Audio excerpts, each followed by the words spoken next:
நாம செய்ய ஒவ்வொரு செயலும் தான் நாம யாருன்னு இந்த உலகத்துக்கு சொல்லுது இல்லையா?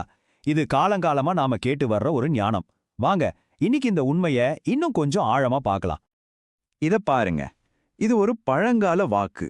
ஆனா இதை ஏதோ ஒரு ஸ்கூல் பாடம் மாதிரியோ இல்ல ஒரு அறிவுரை மாதிரியோ பார்க்க வேண்டாம்.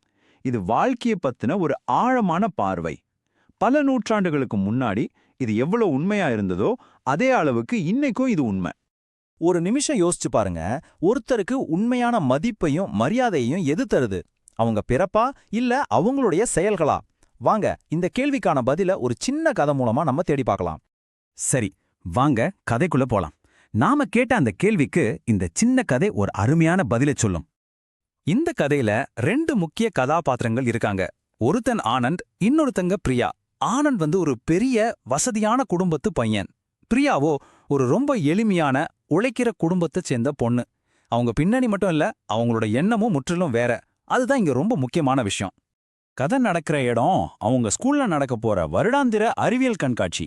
இங்க தான் ஆனந்தும் பிரியாவும் ஒன்னா சேர்ந்து ஒரு ப்ராஜெக்ட் பண்ண வேண்டிய சூழல் வருது. இது வெறும் ப்ராஜெக்ட் மட்டும் இல்ல, அவங்களோட குணத்தையும் சேர்த்து சோதிக்க போற ஒரு களம்.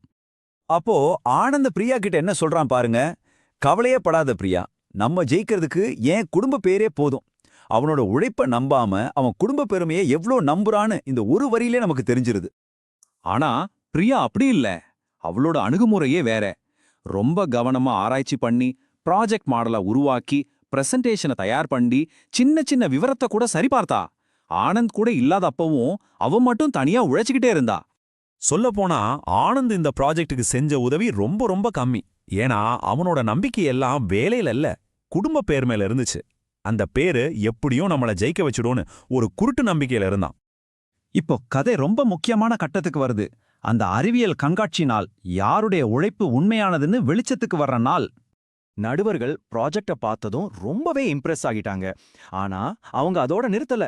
அது எப்படி செய்யப்பட்டது, அதுக்கு பின்னாடி இருக்கிற அறிவியல் என்னன்னு ரொம்ப ஆழமான கேள்விகளை கேட்க ஆரம்பிச்சாங்க. பிரியா எந்திரிச்சு நின்னு அவ்வளவு தெளிவா எல்லாத்தையும் விளக்கினா, அந்த மாடலை நம்பிக்கையோட இயக்கி காட்டினா. நடுவர்கள் கேட்ட ஒவ்வொரு கேள்விக்கும் யோசிச்சு நிதானமா ஆழமான பதில்களை சொன்னான்.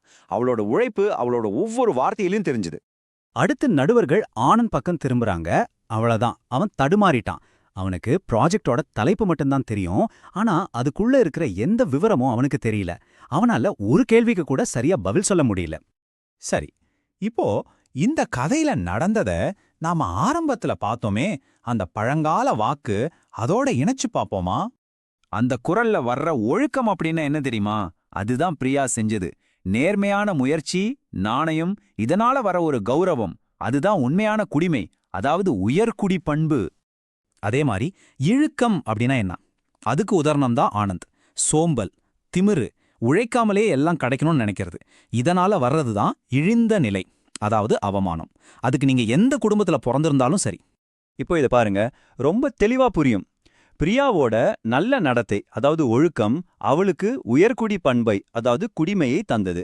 ஆனந்தோட தீய நடத்தை, அதாவது இழுக்கம், அவனுக்கு அவமானத்தை, அதாவது இழிந்த நிலையை தந்தது. இதுதான் அந்த குறளோட நேரடியான அர்த்தம். இப்போ மறுபடியும் இந்த குறளை பாருங்க.